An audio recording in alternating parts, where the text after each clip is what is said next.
You clicked on this video, there's a very, very high likelihood that you know everything that's going on in the world right now. There's so much legislation being put out to try to erase our existences, our experiences, and erase us trans people and many other marginalized groups as a whole. It's hard. I know it's hard. It's hard waking up every single day knowing that your existence is being debated, knowing that your happiness is something that many will fight against seeing and will pretend that you don't exist. It's so incredibly difficult to live and survive in a society that's built against you, against us, and against so many. This isn't something that people should have to go through. Surviving isn't something people should have to fight for, but in this bigoted capitalist society, it is. Being trans, no matter the cost, no matter the harm that we have to push through, no matter the obstacles, working towards a journey to ourselves, our true selves. I'm proud of you. I'm proud of you for still being here, for making it, for surviving, and for existing in the face of adversity. It's not an easy task, and if all you feel like you did was wake up today, be proud of yourself. You're still going and you're still making it to fight another day. Bigots and administration want to see us give up. Don't let them have the satisfaction.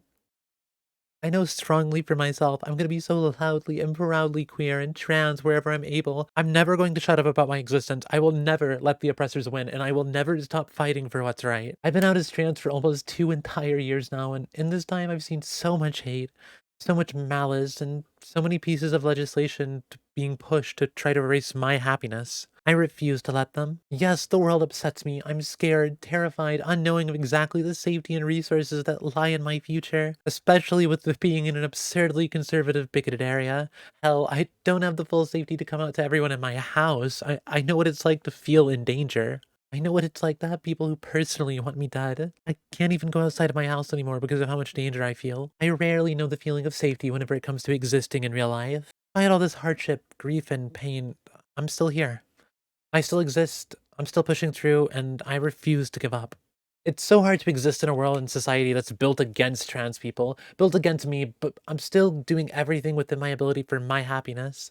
I'm presenting where I can in ways that's truly me. I'm doing more voice training to feel closer to myself. I'm about to pass my 1.5 year mark on HRT, and most importantly to me, I'm being as loud as I can. I want to be so obnoxious to the people who hate me for being me because then I know I'm doing the right thing.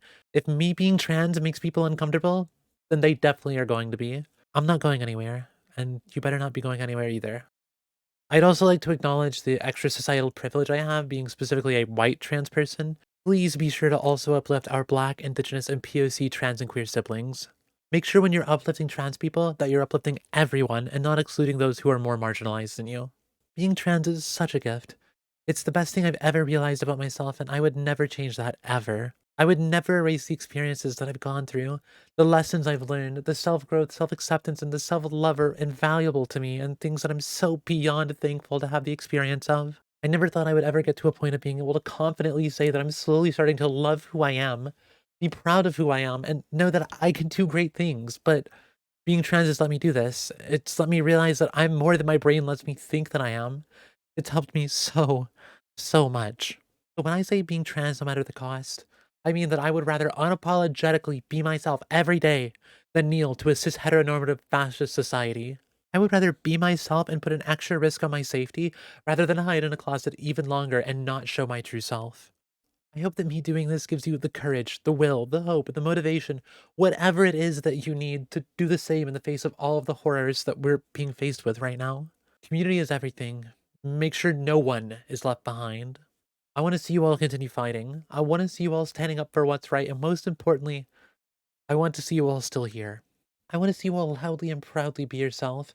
I want to see you all whenever fights are won, and I want to see you all still here existing alongside me. It takes so much energy to exist in the world today as someone who is marginalized. I know it's exhausting, but you got this. We've all got this together. I know this was a bit of a shorter video, but I wanted to make sure that every single word in the video had full impact and hit in the way that I wanted it to. This is one of, if not the most important video that I feel like I can make right now. I can never stress enough how important it is to find community, find others to support you, and find others you can support. The strength of our shared and individual experiences, our abilities, and us will get us through this. I don't really want to promote myself at the end of this one because this is a topic that's far beyond me, but I do think it's still useful for me to say that if you don't have community, if you feel alone in this world, I have a community that you're welcome to join to feel less alone. All links for that are below in the description. And I'm also a trans woman who's in a terrible living situation, so any support whatsoever on here, Twitch, or anywhere else I exist does genuinely mean the world to me as well. That's all for me now. Thank you all for such an amazing January and start to 2025 content-wise. Despite everything that's happened outside of content creation, I'm not gonna let them ruin all of the happiness that you all have given me. I love you all. Thank you for watching. See you all in February. The year's only begun.